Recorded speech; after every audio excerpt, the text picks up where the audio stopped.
bisa yo nduk apa kamu apa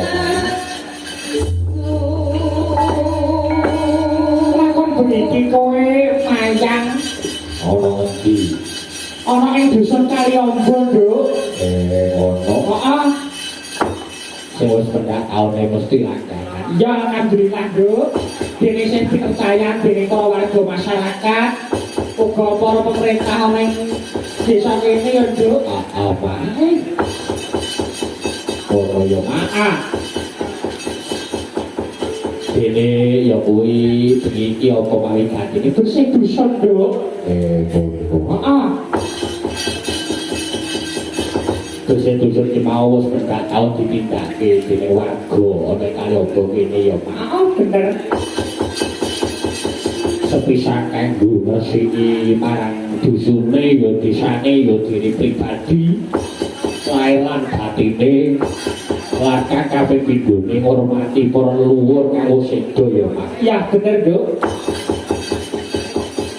utawa kang wis kudu kasih dan jati dene sing kaping telune ya kuwi ngiras pantes lek-lekan ya Mas heeh bener nduk iki mau sebagai desa wadon ini ya kuwi alhamdulillah mata pencahariane petani oh iya ini nganggap kowe iki masa dadak dirono nduk apa yang metone gabah sak hektar ya ora mulane kuwi heeh sama rasa syukur gunakan tanpa apa-apa dene kowe tinimbalane papan kene iya ya Mas iya bisa ketemu karo para kadang-kadang papan kene ono yo kok ajang silaturahmi nduk oh ya nanti atau udan ya ora apa-apa ora dadi ngopo kok udan kuwi nggawa berkah nggawa barokah malah syukur-syukur muga-muga dibarengi mangko rezekine lumuntur luwih akeh suyo kuwi manjing ana para wadon kene ya nduk oh Pak amin amin ya rabbal alamin rezeki kang akeh kang berkah barokah manjing ana ing warga tata dusun Kaliombo kene alhamdulillah ya Pak oh iya penggemar wayang kulit kalau mata bojor ini ya akeh ya Pak alhamdulillah akeh nduk mangko beniki aku percaya mesti barengane wayangan Bojonegoro kuwi akeh banget lho nduk oh iya akeh banget sing wayangan ya alhamdulillah dene udan-udan kaya ngene warga sangiwatan ngene kene iso nyakuyung dhewe pentas ya nduk alhamdulillah dipangestoni ya Pak dibilang-bilane nganggo jas hujan nganggo payung iya ora dadi ngopo alhamdulillah ya kandhane kok biar makane ya aja main-main nek iki ya penonton utawa penggemar seni penggiat pengamat kuwi juara nduk Bojonegoro ngene ya Pak tenan penonton wayang main dit penggemar wis ora karo-karuan ono nah iya pancen kiai kene iki ya kiai nyanyi kiai budaya kok Pak iya bener nduk mula sing ati-ati mula akeh lupute yo diagunge Pak Somo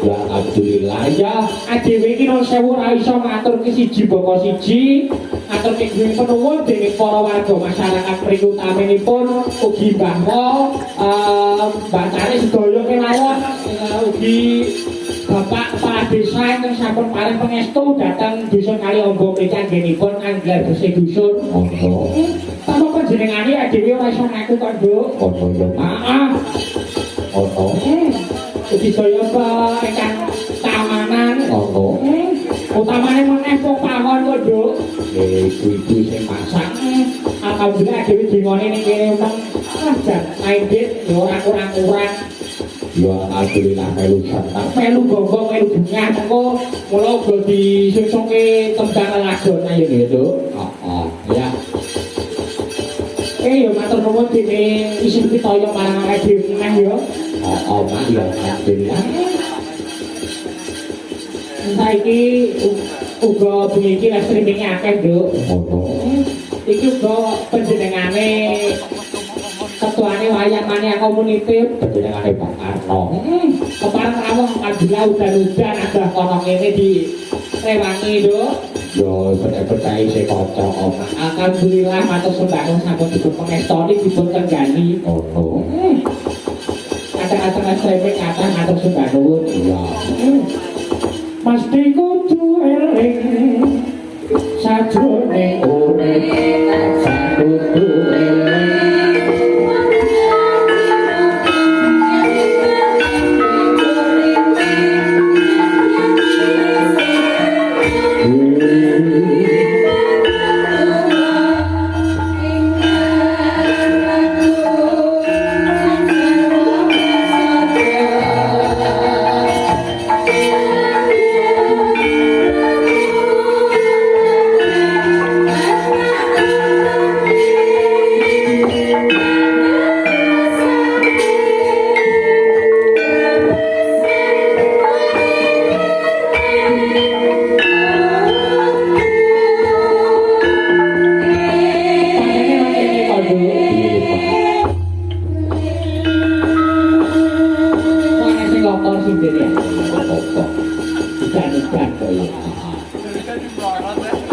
pancene wayangan jaman saiki kuwi mau pancen disake ya lumantar YouTube utawa TikTok ki mau sing mesane ora mau ngeparengake warga kene tok lho Nduk ono ya mau ning yo seluruh dunia iso mesane wayangan bengi iki ono matur nuwun ya Nduk ya yo matur nuwun sanget muga-muga wae kabeh warga ana ing latah kali obo kene gone ngadani bersih dusun pinaring ana gancar lancar pinaring ana rejeki sing agung hasil bumine kabeh yo pinaringan rejeki sing agung panen sing becik lan warga kene pinaring ana ya kuwi kesehatan panjang umur mulya saturut-turune Allahumma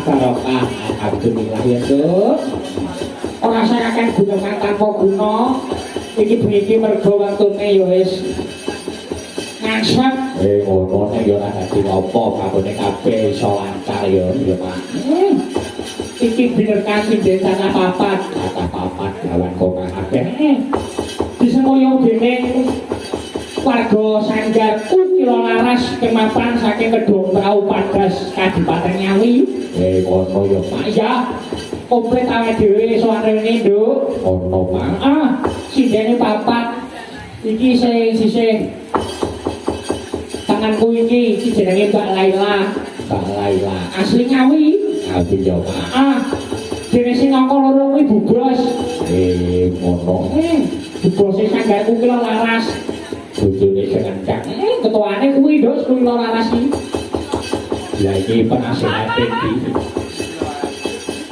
iki penasehat iki nembe nandang gerah Nduk ngono ya ditungake muga-muga tak sehat bapak kule adi wis rasane neko-neko nyapa wis tuwa wis penak putu ya wis loro lah arep apa wis ora rasane mikir banter-banter bangkune kabeh lumaku ndak mari lagi iya maaf kenane apa loro iki bubos Mbak Titis dua suara Mbak Titis dua suara kok iso diarani Titis dua suara Titis mono wis ngarani ya iku asmane dene dua suara panjenengane kuwi duwe keahlian ya kuwi iso nyuwara lanang iso nyuwara wedok ngono dadi ACDC ya yo dene ya alhamdulillah naringan karo gerakan kaya mangkono Nduk iso kanggo upa buka golek makan pangan golek rezeki amin alhamdulillah iya Pak Titis dene sing angka 3 kuwi ya padha wi ACDC ning walikane kok iso walikane lah kuwi jane ya plantangan plantangan iku mau jenenge Mbak Inces cinta Mbak cobi dipun HP-ne selase jadi kualik lho mikir Dipun bujangi dipun temangaken jenengan ketoke kok nembe sepidak nika nggih sepisan nika sowan wonten kali apa nggih nembe bisa niki aku lang nggih. lah nggih lah pitekno uter-uter iki kanggo trambul kanca-kanca mulane dijak Nggih. tapi kan jero wae digore hutan lho Nduk ngono Pak mangane taline bra iki dijeprati wong-wong Nggih kalau teng jero kita nggih pun disuwadu iki kali sasan. ya ora sia-sia kok ngawur Lah pitekno padha lanangan dikapani. Malah rusuh ya. Lah iya. Tahan banting. Nggih, naminipun sinten Mbak Ayu? Nggih, titik areng asma. Ah, kok didik. Lah pripun kok yo? Kalau enak-enak dipangan. Jare wong wedok iki yo nganggo manja-manja. Gitu. Nek murah. Oh, lek murah. Lek rumah. Lek rumah. Ya deloken dhewe kok. Lho, mami yo wis juga harus sing ngaron ku. Nggih, dene kita panas. Nggih. Kula paling asma Mbak Inces Ica Panjalu. Inces Ica Panjalu. sing aku kok ora sing karo jeneng Panjalu kuwi. Iki kaya jenenge sing gede ta. Nggih, sing Sing gede. dalang awan mau. Nggih, niku garwa kula. Anu kula pun gadah putra kok oleh Mas niki. Jenengan wis gadah putra. Nggih, Lah piye wujude? ning cacat. Cacate. Anu. Dah gila, ini masa rambut yang bulu gak yang ini. Boten enten sirahe. Ora sih lagi kok. Sire anu pengen kula ganti sirah L300 ngono lho. Gak ada kok dulu. Nunduk pake niku sampeyan nggih mungkin nggih. Terus marune adikku lanang. Di masjid dengan wayangan ya apik. Dalam dalam. Eh, Mijil sanget pundi rek au jenengan mboten. jenengan iku mesti nyakit budi. Saking Kalisari mriku mawon. Karena yo itu tekan kene lho. Nggih dateng mriku garukan makane kula pindah mriku. Apa kono udan mergo sepi terus rene? Boten udan mriku. Tapi ya Diudani kula. malah. Aku sampun gini gini Sampun. Aku tak sopan sampun kok omong ae. Pengen disalahke. Nggih, matur suwun Pak Ices. Ya. Saya pikir dhewe iki tidak lain dan tidak bukan sinden gapura niku kula laras. Apa? Mas Puput. Mas Puput. Kuwi ben wayangane kene tetep patut. Iya. Alhamdulillah sik diberkahi. Matur nuwun. Iki bareng ngatur ke apa, Mak? Ya, ngaturke lagunan wae, Nduk. Nah, dikai suasana sing rada regeng. Nah, pentingane wae. Nah, diwiwiti saka-sapa? Ya diwiwiti saka adikku iki. Ngono sing Cik Nona. Nona. Jenenge Cik Nona to, Mbak Yu? Cik, tenan. Nggih, kok tak percaya wong karo wae. Nggih, tenan ya. Hati-hati lho, kuwi balake ramu ngeradune lawan karo. Mas. Lalu sithik miso. Ketok ya halus ngono iki apa-apa pancen masalah wadune kok. Nun sewu nika dhewe wonten pamundutan. Bener badhe ngaturke lelagon napa Mbak Laila? Sambung macet dari. Lah, ya suasana nyatane suasana ya, Mbak ya. Sambung macet dari karo sapa, Jek? Mas Dimas iki. Iki lak biasane Dimas kabeh. Panggo kok bagus-bagus kok. Nyemak dulu udan-udan kok. Dipun bapakne niki, Pak Yu. Nah, dawane pocong kuwi wis gak apa-apa. Nang bawa kersane Mas Dimas mau. Oh, kaya aja ana ya sampean sik. Penonton pamirsa menika kan dipun tingali niku panjenengan paling utama. Oh. Kok Mas Kipli karo Ica. Oh, dia statue. Oh. Monggo Mbak Lea. Bawane monggo. Sampun panggih derek. Emanipun kaya iso dalane. Iya. Sabira Mas Ji, dikiting. Halo. Ya toh. Kayak dalam linting kaya diserandu ya. Nelaton anda tidak iki. Ben kata warai. Senadyanto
Tesih mirsani datang lokasi mriki wonten Dusun Kaliombo ugi kula dherekaken dumateng para miyarsa ingkang sami ningali saking griya lumantar live streaming. Nah, ngono ya, Mas. Dilanjut.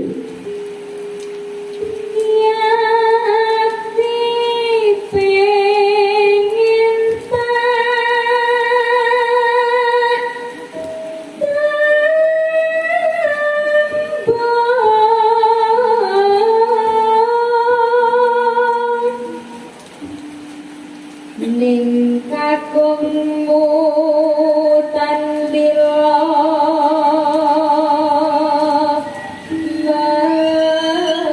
mesti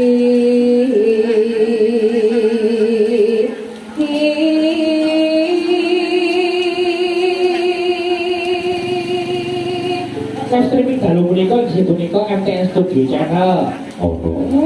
Sinar Budaya Channel, BMC New, ugi Wayang Mania Channel. Ngono Mas. Atur sembah nuwun. Ya. Lanjut Mbak Lea.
Sinyale ora stabil.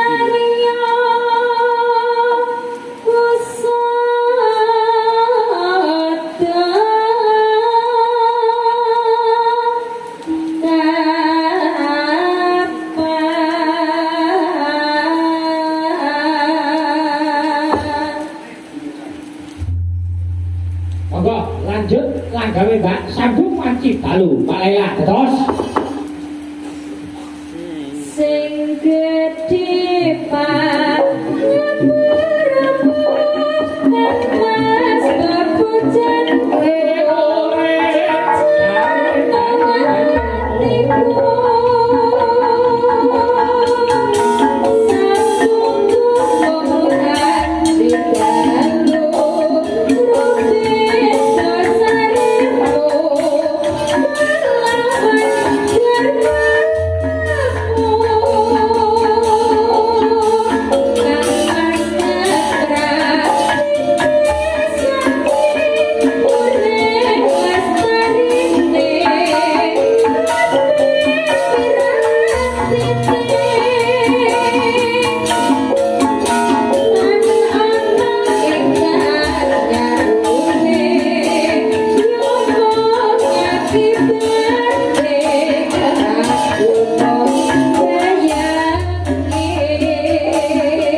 Thank you.